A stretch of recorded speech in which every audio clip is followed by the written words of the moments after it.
Hello दोस्तों, कैसे हो आप सब। आई होप आप सभी अच्छे होंगे दोस्तों। जैसा कि आप सभी को पता है कि आरआरबी ग्रुप डी के एग्जाम ऑलमोस्ट समाप्त होने वाले हैं दोस्तों। तो आज मैं आप सभी के लिए मैथ्स के पेपर का सोल्यूशन करवाने वाला हूं जो 9 फरवरी की फर्स्ट शिफ्ट में पूछा गया है। ठीक है दोस्तों, 100% रियल क्वेश्चन है दोस्तों, जो एग्जाम एनालाइज के आधार पर मैंने लिया है दोस्तों।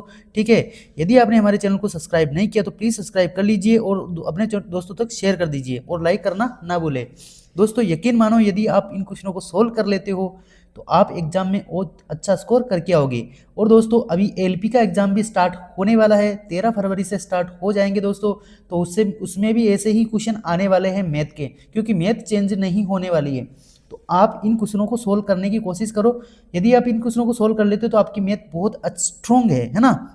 चलिए शुरू करते हैं। पहला ही क्वेश्चन है दोस्तों, एक मीनार आधार से दोस्तों हाइट एंड डिस्टेंस से क्वेश्चन पूछे जा रहे हैं ना, जो पूछा गया है 9 फरवरी की फर्स्ट शिफ्ट में। ठीक है, एक मीनार आधार से 48 मीटर दूर एक बिंदु से मीनार के शीर्ष का उन्नयन कोण दिया हुआ है कितना, 30 डिग्री दिया हुआ है। तो मीनार की ऊंचाई हमें ज्ञात करनी है। ऐसे क्वेश्चन में क्या करना है दोस्तों, सबसे पहले हमें डायग्राम बनाना है। ठीक है, तो ये डायग्राम, ये मीनार है कोई, ठीक है, इसका जो आधार है ये होता है इसका पाद बिंदु, यानी इसका आधार है ना, यहाँ से इतने मीटर कोई दूर एक बिंदु है ना, तो उसकी जो लेंथ दे रखी है वो 48 मीटर है। ठीक है, और जिसका उन्नयन कोण दे रखा था ना दोस्तों उसका शीर्ष के, तो वो दिया हुआ है कितना, 30 डिग्री।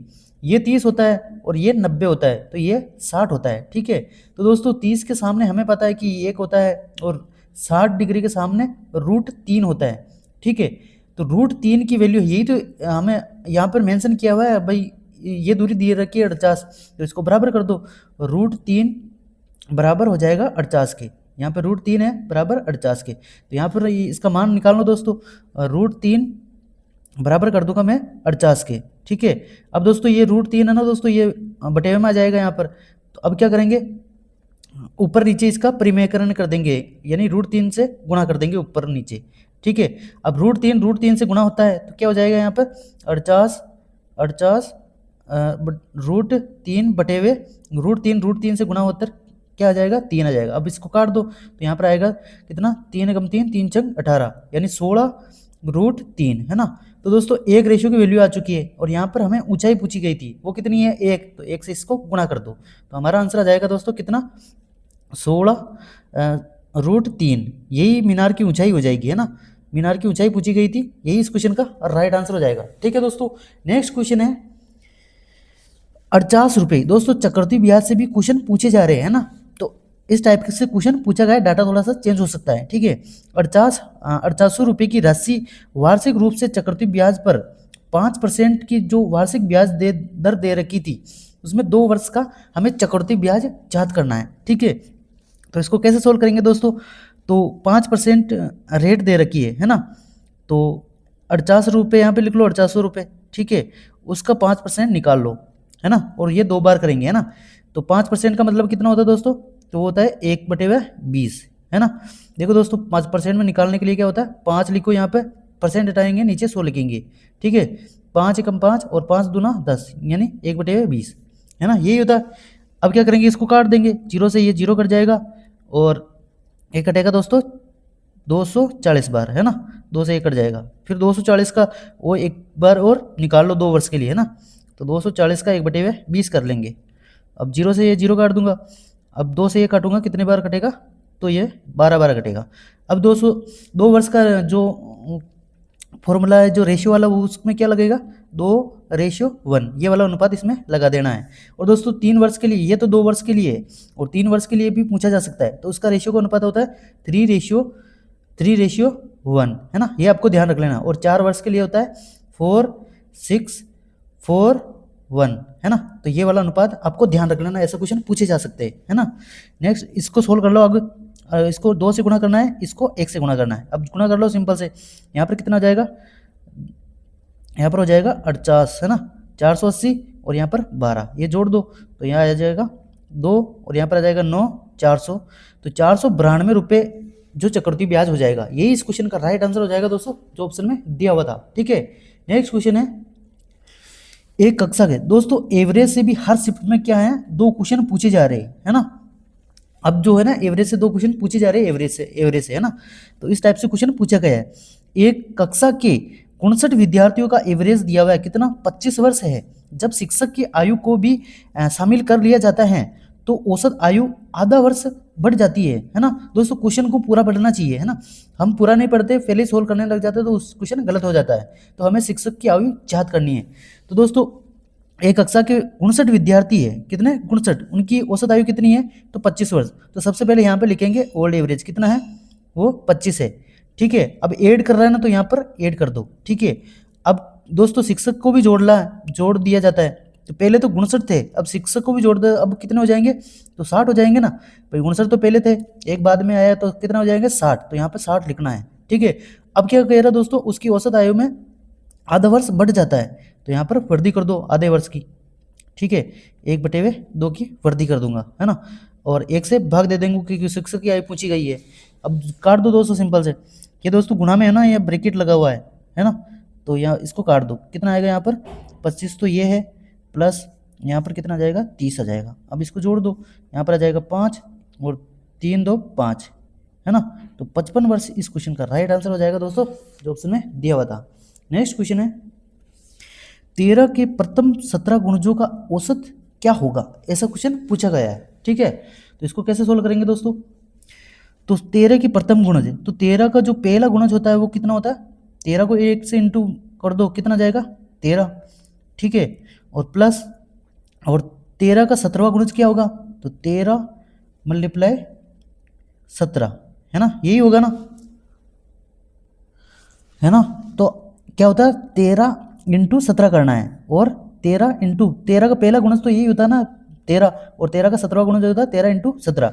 अब दोस्तों अब क्या करना है, इन दोनों को गुणा करके जोड़ के और 2 से भाग दे देंगे। दोस्तों इसको गुणा करना भी आसान होता है ना, यहाँ पर 13 कॉमन है, यहाँ पर भी 13 कॉमन है, तो मैं 13 कॉमन ले लूँगा पहले ही। ठीक है, और 17 प्लस का 1 बचेगा यहाँ पर, तो कितना हो जाएगा 18, और डिवाइड हमें 2 से करना है, हो गया ना सिंपल। 2 से मैं काट दूंगा दोस्तों, 2 नाम 18। अब गुणा कर लो दोस्तों, आसान हो गया ना बिल्कुल ही। तो 13 नाम की कितना होता है 117। तो यही इस क्वेश्चन का राइट आंसर हो जाएगा दोस्तों, जो ऑप्शन में दिया हुआ था। नेक्स्ट क्वेश्चन है एक पुत्री की, दोस्तों एज वाला चैप्टर है ना दोस्तों, तो उससे भी 2 क्वेश्चन हर शिफ्ट में पूछे जा रहे हैं, है ना। तो दोस्तों एज वाला क्वेश्चन को कैसे करेंगे दोस्तों ऐसे क्वेश्चन आने वाले हैं, है ना। एलपी में भी ऐसे ही क्वेश्चन आएंगे, तो आपको वीडियो को पूरा देखना है और सभी क्वेश्चनों को सोल्व करना है खुद से। वीडियो को पॉज करके सारे क्वेश्चन को खुद से सोल्व करना है, फिर इसका सोल्यूशन देखना है। यदि आप इन क्वेश्चनों को सोल्व कर लेते हो ना, तो आप एग्जाम में अच्छा स्कोर करोगे और आप एग्जाम में सोल्व भी कर लोगे, है ना। तो इसको कैसे सोल्व करेंगे दोस्तों, इसको सबसे पहले पढ़ो भाई। 15 वर्ष बाद दे रखा है भाई, 15 वर्ष बाद एक पुत्र की आयु उसके पिता की वर्तमान आयु, दोस्तों वर्तमान आयु मेंशन किया हुआ है ना, आयु का अनुपात कितना, पुत्र की तो 15 वर्ष बाद की आयु का अनुपात तो 2 है, और पिता की वर्तमान आयु का रेशियो है 3 है ना। ये तो वर्तमान आयु है, ये 15 वर्ष बाद की है, ये ध्यान रखना ना, उसे x मान लेना, है ना। अब दोस्तों 5 वर्ष पहले पिता की आयु पुत्र की आयु का 4 गुना थी, है ना। तो पिता की और पुत्र की वर्तमान आयु हमें याद करनी है। इसको कैसे सोल्व करेंगे दोस्तों, यहाँ पे सब की आयु को मैं f, फादर की आयु को f लिख लूँगा, है ना। तो उसकी दे रखी दोस्तों कितनी 3x, कितनी 3x दे रखी है, और सन पुत्र की कितनी दे रखी है, तो 15 वर्ष बाद यानी 2x। तो वर्तमान में आने के लिए 15 माइनस करूँगा ना, तभी तो वर्तमान आएगा, तो यहाँ पर आ जाएगा -15। अब दोस्तों इसको रेशियो में लिख लो, है ना। तो अब क्या करेंगे, पिता के तो ऊपर लिख लेंगे यहाँ पर, है ना। यहाँ पे लिख लेंगे फादर की 3x अपॉन, और पुत्र की यहाँ पे लिखेंगे 2x माइनस का 15। अब दोस्तों क्या कह रहा है 5 वर्ष पहले, तो 5 वर्ष पहले जाना है, ये तो वर्तमान का आ चुका है। अब 5 वर्ष पहले दोनों में घटा देंगे, 5 माइनस और यहाँ पर भी 5 माइनस, बराबर कितनी हो जाएगी, तो पिता की आयु पुत्र की आयु का 4 गुनी, यानी पिता का अनुपात 4 हो जाएगा और इसका 1 हो जाएगा। अब इसको गुणा कर दो, तो यहाँ पर आ जाएगा दोस्तों कितना 3x माइनस का 5 बराबर, और ये यहाँ पर जुड़ जाएगा, तो यहाँ पर कितना हो जाएगा 20, है ना। 20 माइनस का ये 2x, है ना, और इसको गुणा कर दो, तो यहाँ पर कितना आ जाएगा 8x माइनस का 4 दूनी 8 यानी 80। अब इसको सोल्व कर लो सिंपल से, यानी 8x में से 3x गया तो बचेगा कितना 5x बराबर, ये 80 यहाँ पर माइनस में यहाँ पर प्लस में हो जाएगा, और 80 में से 5 गए तो बचेगा 75। अब काट दो तो एक एक्स की वैल्यू आ जाएगी यहाँ पर कितनी 15.75 यानी 15 आ जाएगा, है ना। अब आगे क्या पूछा गया है दोस्तों, पिता की और पुत्र की वर्तमान आयु हमें पूछी गई है। इनका आयु का रेशियो क्या है, ये है, ठीक है।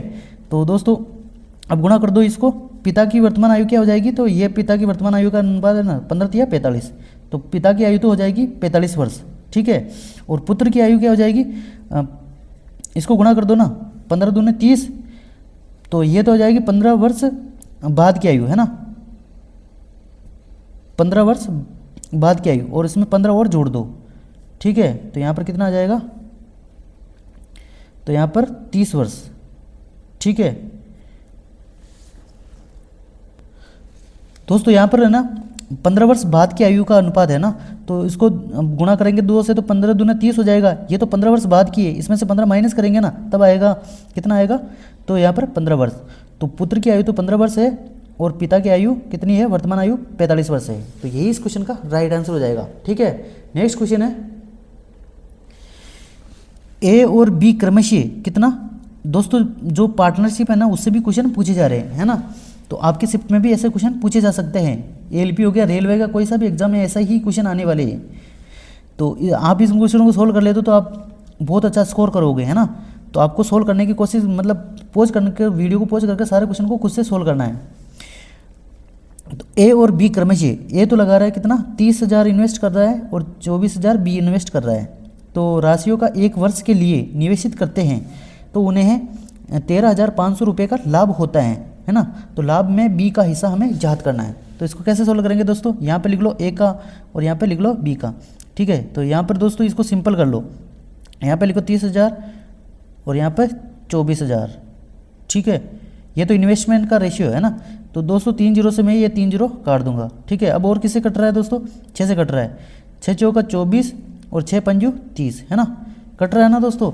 अब दोस्तों ये इन्वेस्टमेंट का रेशियो है और दोस्तों यही प्रॉफिट का रेशियो हो जाएगा। तो जोड़ लो इसको, 5 4 9 हो जाएगा। 9 रेशियो की वैल्यू इसको बराबर कर देंगे जो लाभ दिया हुआ है टोटल, वो 135 सॉरी 13,500, है ना। तो उसको काट दो दोस्तों, 9 एक कम 9 और बचेगा कितना 4, 9 पंजू 45, ठीक है। ये 1500 बार कटेगा। अब हमें पूछा गया बी का लाभ पूछा गया, तो बी का अनुपात क्या है, यहाँ पर 4 है, इसको गुणा कर दो, यही प्रॉफिट का अनुपात है ना, तो 4 से गुणा कर दो, 1500 इंटू 4 बराबर कितना जाएगा, 15 चौक 60, कितना आ जाएगा 60। तो 6,000 इस क्वेश्चन का राइट आंसर हो जाएगा, बी का प्रॉफिट, है ना। तो यही इस क्वेश्चन का राइट आंसर हो जाएगा दोस्तों, जो ऑप्शन में दिया हुआ था। नेक्स्ट क्वेश्चन है 3 वस्तुओं का औसत मूल्य दिया हुआ है कितना, 51,135 रुपये हैं। यदि उनके मूल्य का अनुपात कितना दिया हुआ है, 3:5:7 है, तो सबसे सस्ती वस्तु का मूल्य हमें ज्ञात करना है। दोस्तों सबसे इनका अनुपात दिया हुआ है, सॉरी औसत दिया हुआ है, 3 वस्तु है ना। तो जब औसत 3 वस्तुओं का औसत मूल्य दिया हुआ है तो 3 से गुणा कर देंगे तो इनका योग आ जाएगा ना, वो इसके अनुपातों के योग के बराबर कर दो। तो अनुपातों का योग कितना दिया हुआ है, 5 3 8, 8 7 15, है ना, 7 5 12 3 15। तो 15 रेशियो की वैल्यू को मैं बराबर कर दूंगा किसके, इसके 15,135 और 3 से गुणा कर देंगे तो योग आ जाएगा ना, तो 3 से गुणा भी करना है। अब काट दो, 3 पंजू 15 और 5 से काट दो इसको, 5 दिया 15, 5 दूनी 10 और 5 होता 35, है ना। तो एक रेशियो की वैल्यू ये आ चुकी है, कितनी 3,027। हमें पूछा गया सबसे सस्ती वस्तु का मूल्य, तो सबसे सस्ती मूल्य कोई होगी जिसका अनुपात सबसे छोटा होगा। तो इसमें से सबसे छोटा अनुपात किसका, 3 का है, इसमें, है ना। तो इससे गुणा कर देना है, तो इसको गुणा कर दो, तो 27 दिया कितना होता है 81, यहाँ पे 0 और 3 तरीका 9। तो इसका राइट आंसर हो जाएगा दोस्तों, सबसे सस्ती मूल्य वस्तु का मूल्य ज्ञात करना था, तो 9,081 रुपये हो जाएगा। यही इस क्वेश्चन का राइट आंसर हो जाएगा दोस्तों, जो ऑप्शन में दिया हुआ था। नेक्स्ट क्वेश्चन है, यदि x जो है, एक x का मान जो है 1 से बड़ा है और x प्लस का 1/x बराबर दिया हुआ है, ठीक है, अंडर में 29 है, तो हमें x माइनस का 1/x का मान हमें पूछा गया है। तो इसको कैसे सॉल्व करेंगे दोस्तों, जब इस टर्म से हमें माइनस में जाना है तो क्या करेंगे दोस्तों, एक फॉर्मूला मैंने बताया था पहले भी, भाई पी स्क्वायर करेंगे और प्लस से माइनस में जाना ना, तो माइनस कर देंगे 4 और रूट लगा देंगे, है ना। यही होता है इसकी शॉर्ट ट्रिक, ठीक है। तो यहाँ पर पी का मान दे रखा है हमें अंडर रूट में 29 दे रखा है, तो उसका स्क्वायर करेंगे तो क्या आ जाएगा यहाँ पर तो यहाँ पर आ जाएगा केवल 29।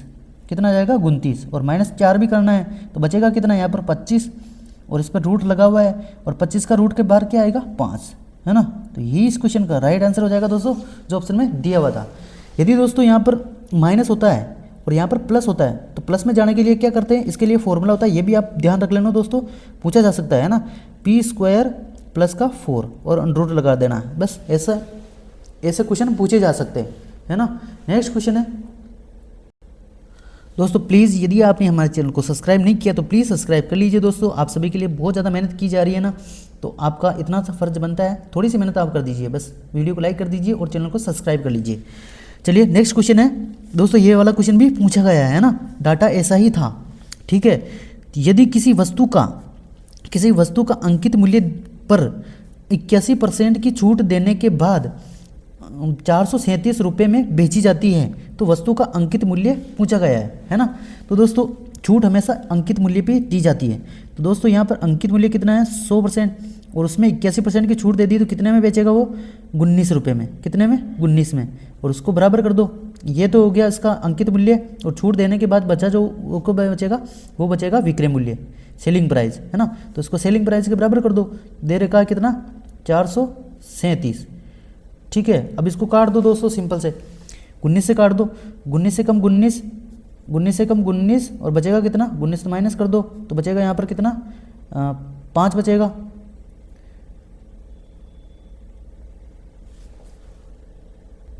तो इसमें 19 का भाग दे देंगे, है ना, किसको 19 को बराबर कर देंगे दोस्तों किसके 437 के, है ना। तो दोस्तों 19 से कम 19, 19 दूना 38, है ना, 19 दूना 38, तो इसमें से घटा लो, यहाँ से आएगा दोस्तों 5 और यहाँ पर 7, ठीक है। अब 19 से कटेगा ये 19 थी 57, कितने बार कटा दोस्तों 23 बार, है ना। तो दोस्तों अब हमें अंकित मूल्य पूछा गया है, अंकित मूल्य क्या है यहाँ पर 100%, तो इसे गुणा कर दो, तो यहाँ पर हो जाएगा 23 × 100, यानी 2300 इस क्वेश्चन का राइट आंसर हो जाएगा दोस्तों, हमें पूछा गया अंकित मूल्य, है ना। तो यही इस क्वेश्चन का राइट आंसर हो जाएगा जो ऑप्शन में दिया हुआ था। नेक्स्ट क्वेश्चन है रवि एक कार्य, दोस्तों टाइम एंड वर्क से भी 2 क्वेश्चन पूछे जा रहे हैं। रवि एक कार्य को 10 दिन में पूरा कर सकता है और रमेश उसी कार्य को 12 दिन में पूरा कर सकता है। उन दोनों द्वारा 4 दिन तक एक साथ कार्य करने के बाद कार्य का कितना भाग शेष बचा, ये पूछा गया है। इसको कैसे सोल्व करेंगे दोस्तों, यहाँ पे लिख लो दोस्तों, क्या यहाँ पे रवि और यहाँ पर रमेश, ठीक है। और रवि कर रहा है दोस्तों कितने दिन में, तो वो कर रहा है 10 दिन में, और रमेश कर उसी कार्य को 12 दिनों में कर रहा है। दोस्तों अब क्या करेंगे, इनका एलसीएम ले लेंगे, वो टोटल वर्क होता है, ठीक है। तो यहाँ पर एलसीएम ले लो, कितना आएगा 12 और 10 का, ऐसी संख्या जो जिसका भाग दोनों का भाग उस संख्या में चला जाए, है ना। तो दोस्तों 10 और 12 का कितना आएगा, तो 60 आएगा, ठीक है। इसको इसमें भाग दे देंगे 60 में, तो 10 कितने बार जाएगा 6 बार जाएगा, है ना, और 12 पंजू 60 यानी 5 बार जाएगा, ठीक है। तो ये इनकी एफिशिएंसी का रेशियो आ चुका है, ठीक है। अब पूछा जा रहा है उन दोनों द्वारा 4 दिन तक एक साथ कार्य किया जाता है, दोनों को एफिशिएंसी को जोड़ दो, कितने आएगी 11, और 4 दिन तक एक साथ कार्य कर रहा है ना, 4 से गुणा कर दो, कितना हो जाएगा टोटल 44, ठीक है। 44 हो गया, 44 इस टोटल वर्क्स में से घटा लो, कितना बचेगा, तो यहाँ पर 6 बचेगा, यहाँ पर 1 बचेगा। अब पूछा गया दोस्तों कितना भाग शेष रह गया, तो शेष कितना रहा 16, और टोटल भाग कितना है, टोटल वर्क कितना है उसका भाग दे देंगे, तो 60 से भाग दे देंगे, है ना। तो 4 से काट दो इसको, 4 चौक 16, ठीक है, और 4 से इसको काटो, कितने बार कटेगा 15 बार, ठीक है। तो 4/15 इस क्वेश्चन का राइट आंसर हो जाएगा दोस्तों, जो ऑप्शन में दिया हुआ था, ठीक है। नेक्स्ट क्वेश्चन है दोस्तों, मैं आराम से करा रहा हूँ, समझ में आ रहा है ना दोस्तों, समझ में आ रहा तो प्लीज़ लाइक कर दीजिए और चैनल को सब्सक्राइब कर दीजिए, है ना। नेक्स्ट क्वेश्चन है 7 संख्याओं का औसत कितना है 53 दिया गया है। बाद में यह पाया गया है कि एक संख्या को गलती से, दोस्तों ऐसे ही क्वेश्चन पूछे जाते हैं एग्जाम में, है ना, या आप इन क्वेश्चनों को सोल्व कर लेते हो तो बहुत अच्छा, मतलब आपकी मेहनत बहुत अच्छी है, ठीक है। 7 संख्याओं का औसत कितना है 53 है दिया गया है। बाद में यह पाया गया है कि एक संख्या को गलती से 58 के स्थान पर 16 पढ़ लिया गया है। दी गई 7 संख्याओं का सही औसत हमें ज्ञात करना है, ठीक है। तो 7 संख्याओं का एवरेज कितना दिया हुआ है 53, तो 53 यहाँ पे ओल्ड एवरेज है वो दिया हुआ है, वो इतना यहाँ पे लिख लेंगे, ठीक है। अब दोस्तों यहाँ पर 58 के स्थान पर कितना ये पढ़ लिया गया है 16 पढ़ लिया गया है। तो हमारा एवरेज क्या बढ़ने के बजाय घट गया है। तो दोस्तों कितना फर्क आया है दोस्तों, कितना हमने कम लिया है। तो यहाँ पर इसमें 16 घटा लो 58 में से, तो यहाँ पर कितना आएगा दोस्तों, तो यहाँ पर 2 आएगा और यहाँ पर 4 आएगा। ठीक है, अब क्या करेंगे दोस्तों, अब इसमें 7 का भाग दे देंगे, यही तो इसका डिफरेंस है, उसको भाग दे देंगे कितने, किससे, 7 से। तो यहाँ पर 42 बटे हुए 7, अब इसको भाग दे दो, 7 चिंग 42 और 6 इसमें जोड़ दो, कितना आ जाएगा यहाँ पर 59, है ना 59। तो यही इस क्वेश्चन का राइट आंसर हो जाएगा दोस्तों, जो ऑप्शन में दिया हुआ था। नेक्स्ट क्वेश्चन है, हो गया ना दोस्तों, देखो एक लाइन का क्वेश्चन है, बाकी 2 लाइन में तो क्वेश्चन बना, मतलब लैंग्वेज बहुत बड़ी हो जाती है, लेकिन क्वेश्चन आंसर सिर्फ इतने से लाइन में आंसर निकल जाता है, यदि आपको इसकी शॉर्ट ट्रिक पता हो तो। ठीक है, वरना आप इसको पहले गुणा करते हैं, फिर इनको इनसे गुणा करते हैं, फिर इसका 7 से भाग देंगे, फिर ऐसे निकलता है। तो इसकी शॉर्ट ट्रिक ऐसी ही होती है, जो सिर्फ एक लाइन में इसका आंसर आ जाता है ना। नेक्स्ट क्वेश्चन है, 10 वर्ष पहले ए की आयु, दोस्तों एवरेज एज वाला चैप्टर, उससे 2 क्वेश्चन पूछा गया, एक तो पहले करवा दिया, एक इस टाइप से पूछा गया है ना। तो 10 वर्ष पहले ए और बी की आयु का अनुपात 5:9 है, 9 था, अब से 15 वर्ष बाद उनकी आयु का अनुपात कितना है, तो 15:17 होगा।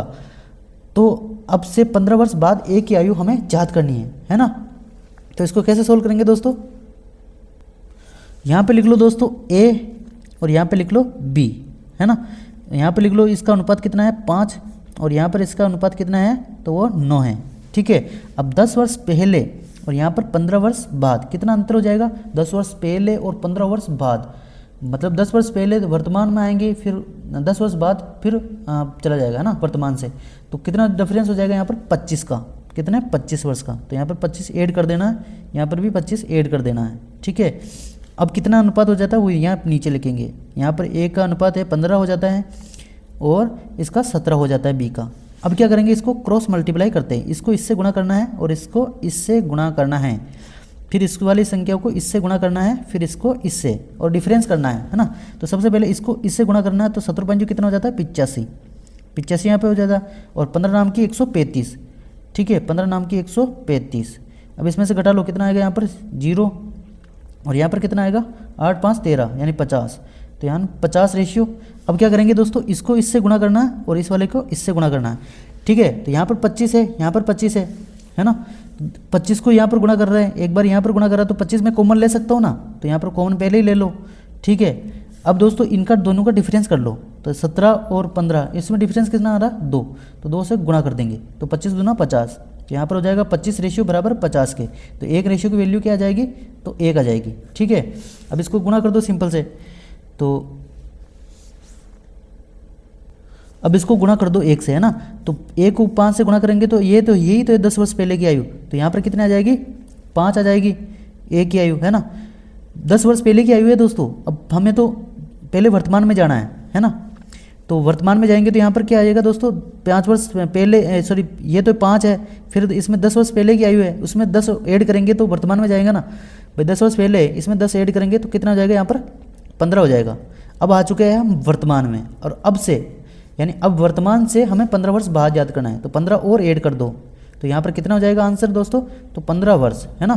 तो यही इस क्वेश्चन का राइट आंसर हो जाएगा। 15 वर्ष बाद एक की आयु पूछी गई थी दोस्तों, वो हो जाएगी 15 वर्ष, है ना। तो यही इस क्वेश्चन का राइट आंसर हो जाएगा दोस्तों, जो ऑप्शन में दिया हुआ था।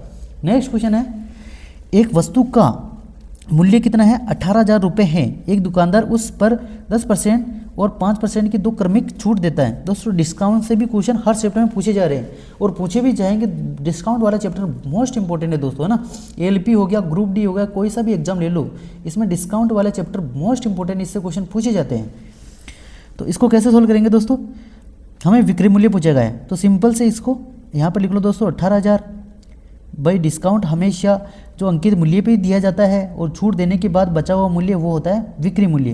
तो यहाँ पर 10% की छूट दे दी जाती है ना, तो यहाँ पर 10% को लिख लो 10/100, इसको काट दूंगा, 10 में 1 की छूट यानी 9 पर, है ना, 9 में बेच रहा, तो 9/10 यहाँ पर कर दूंगा सिंपल से।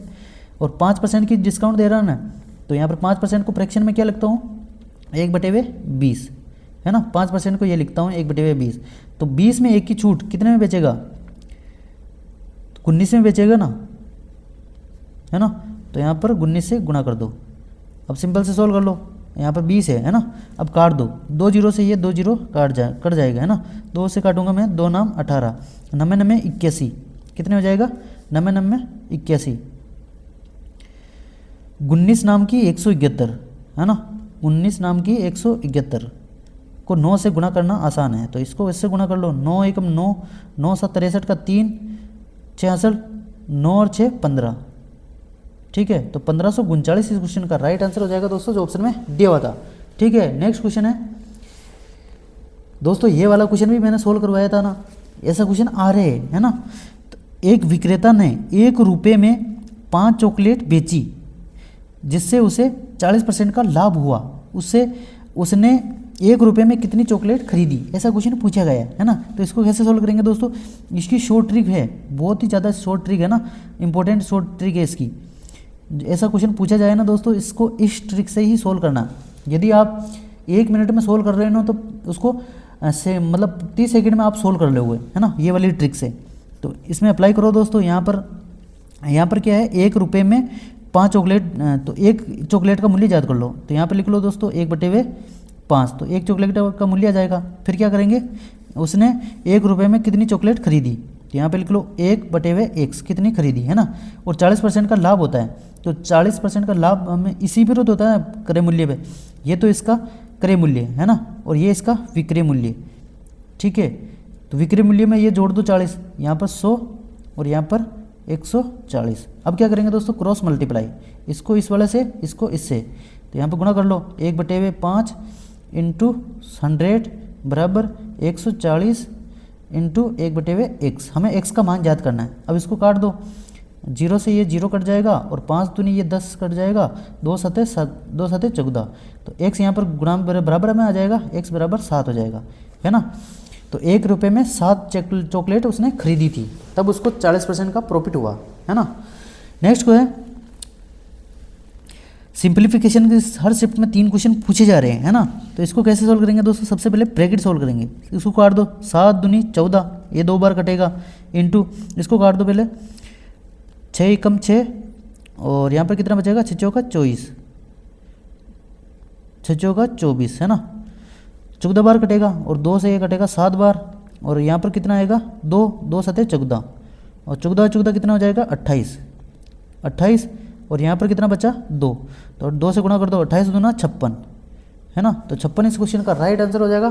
तो ये मैंने सारे क्वेश्चन करवा दिए दोस्तों, इस टाइप से क्वेश्चन पूछे जा रहे हैं। इससे पहले भी मैंने बहुत सारी शिफ्टों का भी एनालाइज करवा दिया दोस्तों, यदि आपने नहीं देखा तो प्लीज़ देख लीजिए। एएलपी का, कोई रेलवे का कोई सा भी एग्जाम ले लो आप, ऐसे ही क्वेश्चन आएंगे। तो मोस्ट इंपॉर्टेंट सेशन है दोस्तों, मैंने सारे क्वेश्चन सोल्व करवा दिए हैं, इन्हीं से ही रिपीट होगा गारंटी के साथ है ना। क्योंकि मैंने भी पेपर दिया, तो मुझे पता है भी कैसे क्वेश्चन आते हैं है ना। तो ये मैंने सारे क्वेश्चन करवा दिए दोस्तों। 9 फरवरी की फर्स्ट शिफ्ट का पेपर सॉल्यूशन करवा दिया है। यदि आपको वीडियो अच्छा लगा तो प्लीज़ वीडियो को लाइक कर दीजिए और चैनल को सब्सक्राइब कर लीजिए है ना। बाकी आपको ऐसे ही वीडियो मिलते रहेंगे सबसे पहले। और 17 तारीख को मेरा एग्ज़ाम है दोस्तों एएलपी का, तो सबसे पहले एनालाइज मैं ही करवाऊँगा दोस्तों। तो चैनल को सब्सक्राइब ज़रूर कर लीजिए है ना। बाकी आप सभी के लिए बहुत ज़्यादा मेहनत की जा रही है, थोड़ी सी मेहनत आप कर दीजिए, चैनल को सब्सक्राइब कर लीजिए और वीडियो को लाइक कर दीजिए है ना। चलिए मिलते हैं नेक्स्ट वीडियो में, तब तक के लिए जय हिंद जय भारत। दोस्तों आपने यदि मॉक टेस्ट नहीं लगा रहे हैं, आपके पास अभी बच्चे हैं, एएलपी का एग्ज़ाम स्टार्ट होने वाला है ना। तो आपके पास बचे हैं सिर्फ कितने, आज हो गई 9 तारीख, ठीक है। तो 9 तारीख के बाद में देखो दोस्तों 13 तारीख से स्टार्ट है, तो 4 दिन आपके पास शेष है, 4-5 दिन है ना। तो अब क्या करना है आपको, मॉक टेस्ट है ना दोस्तों, तो एक मॉक टेस्ट लगा लो डेली का है ना, और उसका एनालाइज कर लो, ठीक है। करंट इसमें 10 नंबर की आने वाली है ना, तो ज़्यादा करंट पर फोकस मत करो, करंट ही आएगी बस, जीके नहीं आएगी। जीके भी आ सकते हैं 1-2 क्वेश्चन, बाकी करंट ही आने वाली है, ठीक है। तो करंट पढ़ लो, करंट का रिविजन कर लो, और बाकी मैथ्स ही है, इसी में से ही आ जाएगा, नो टेंशन रहो आप। बस आपको क्वेश्चन सोल्व करने आ रहे, मतलब आप सोल्व कर लोगे वहाँ पे भी, ठीक है। और साइंस आप नीरज सर से पढ़ लो, रिवीजन कर लो एक बार, विराट बैच से यूट्यूब पे करा रखा फ्री में, वो पढ़ लो आप है ना। बाकी ज़्यादा इधर उधर नहीं भटके, मैं बता रहा हूँ वो कर लो आप। साइंस में आप नीरज सर को फॉलो कर लो, ठीक है। और मैथ्स में आप जहाँ से पढ़ रहे हो, मतलब इस क्वेश्चनों को सोल्व कर लेते हो, मतलब मैथ्स अच्छी है आपकी, और रीजनिंग आप सोल्व कर लोगे, ठीक है।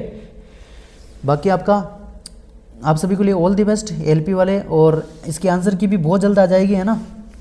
तो जिन भी भाइयों को भाई अब एग्ज़ाम हो चुका है, अब आंसर की कब आएगी, तो आंसर की एग्ज़ाम होने के 3-4 दिन बाद या एक हफ्ते के अंदर में आ जाएगी, ठीक है। तो इसके लिए कट ऑफ के वीडियो भी ज़रूर लेकर आऊँगा मैं, है ना, एनालाइज करके पूरा। तो प्लीज़ वीडियो को लाइक कर दीजिए और चैनल को सब्सक्राइब कर लीजिए। मिलते हैं नेक्स्ट वीडियो में, तब तक के लिए जय हिंद, जय भारत।